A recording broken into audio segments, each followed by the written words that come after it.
Good morning. Happy Thursday. I'm Jen Jones, and I am going to be interviewing from one okay mom to the next. Her name's Natalie Gwyn, and she is considered the world's okayest mom. It's her own personal. She said it, not me. I mean, I might call myself an okay mom, and let me just tell you, this morning I was meh, but she is the self-proclaimed okayest mom. So I'm going to bring her on in one quick second, but just a little background about why I'm bringing on all these girls that have said yes to some radical things. And and Natalie is one of those girls. She said yes, and you're about to hear her story.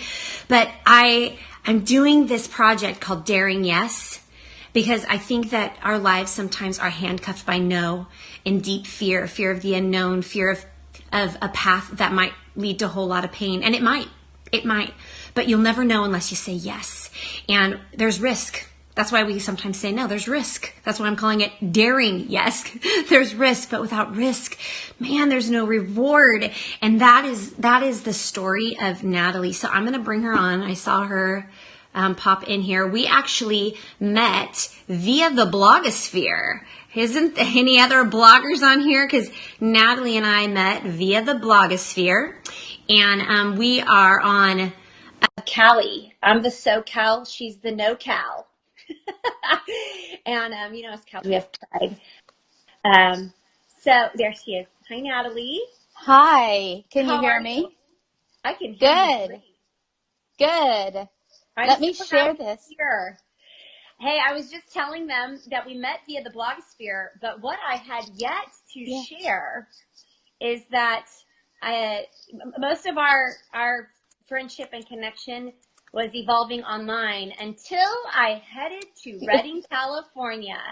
Yes. I had the chance to spin with you. Is that what you call it up there? Or cycling? What do you call it? Yeah, indoor cycling. Yes. Yeah. And I rocked it. And I'm going to tell you guys, you did rock it. Experience in many ways.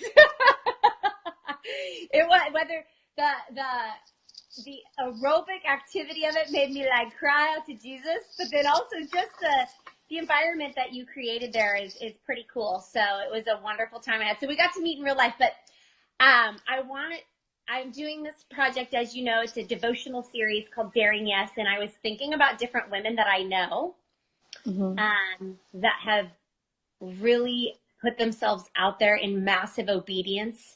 And on the other side of that yes and that obedience has been a lot of unknown, probably a lot of curveballs, a lot of twists and turns, but what it has brought in the end or in the process has been richer and greater and more abundant than they've imagined. And I just thought of you because of your book that you wrote. I followed you before in your blogs that like blew up on Huffington Post and all that great stuff, but your book really shares your story. So can you kind of just tell these girls, just tell us, like, here, what you said yes to and just the story of that and your journey.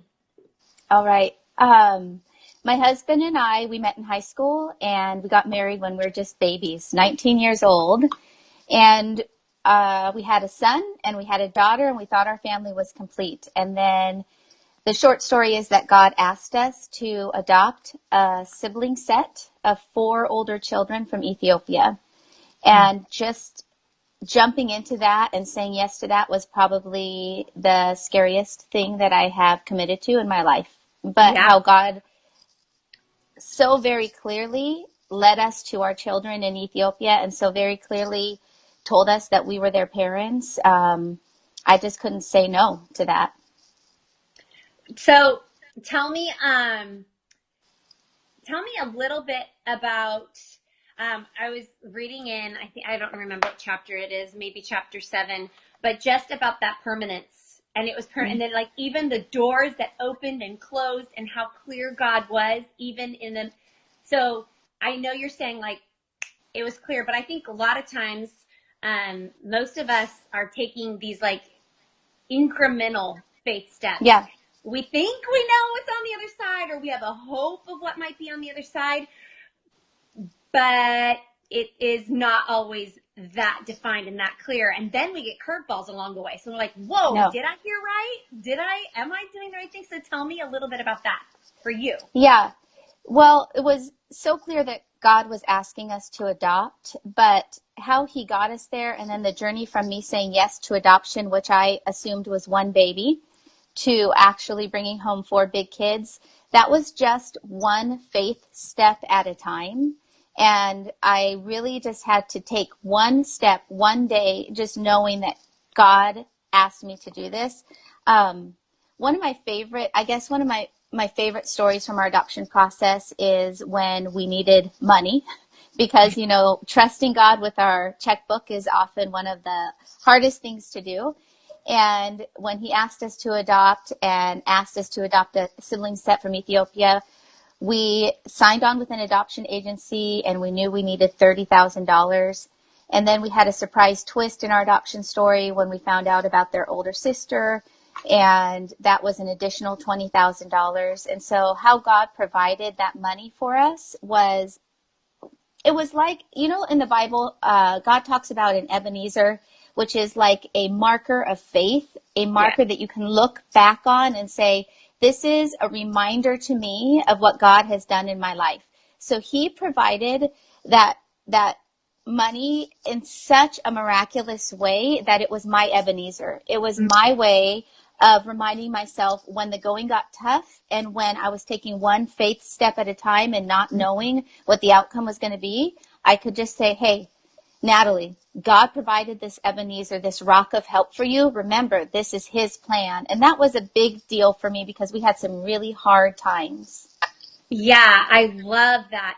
So, tell me what has been, because what an amazing story of how God did provide, how he, I mean, I think you say doubled, but he like tripled your family. I mean, I know you went in, you had 2, you knew into it knowing you were going to adopt 2, and then and there was another 2. So it I was reading, I'm like, kind of tripled. But and really, really overnight, you went from 2 babies to 6 grown kids. And so tell me a little bit more, the adoption challenge. How is it now? Because how long have you been Mama 6? 6 years. It's been Okay. 6 years. We brought everybody home August 2012. So we just hit our 6-year familyversary, and now it is, well, I wouldn't have my life any other way. That's the truth. I wouldn't choose any other life for myself. Now, that's not to say everything is roses and unicorns, but we have a lot of joy and we have a lot of fun in our family, and we have a lot of God. We have a lot of Jesus helping us through every day, because adoption is a lifelong journey. That's really what I remember, especially adopting older children who have a whole history. I mean, most of my children have lived more years without me than they have lived with me. So they have this whole life that I was not a part of, and I don't even know everything that happened during those years. It's always going to be a part of our journey, adoption. However, it is good and hard and wonderful and challenging all at the same time. So I think there's, in any journey, it's not about that original yes, right? It's like you say yes, and then you kind of have to keep saying yes, because the fears and the challenges or the obstacles arise, and you're like, oh man, no, wait. But it's more that, and not just yes to the circumstance, it's yes to God. Like, okay, yes, I continue to obey. We continue to trust. That's what I've discovered in the things that I've said yes, I get in. I'm even 6 years in. I'm in 5 years of one of my yeses that was like, wow, I have to keep saying yes to this, because that really just equates, I keep inviting God into the process and just trusting him. And so that's kind of what I hear you saying in this journey. And boy, the joy of it all. And then just the growth in the journey. So tell me this, because I know that there's a lot of people, there's such a, I think there's been a heightened awareness over this last decade about adoption, both like domestic and abroad and global. And I love it all, because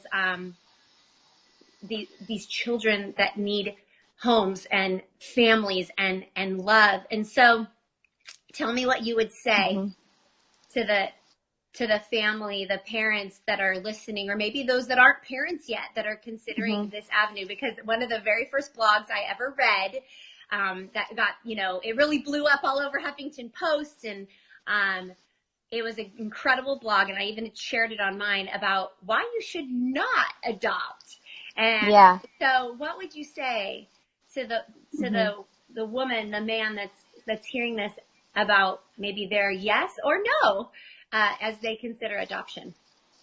Well, the further that I have gotten into the adoption world, because when we said yes to adoption, we weren't a part of any support groups. I really didn't know anything, but the further that I have gotten into this adoption world and the more people have heard my story, I have gotten so many comments that run along the lines of, I would adopt, but, and there's always something that follows that but.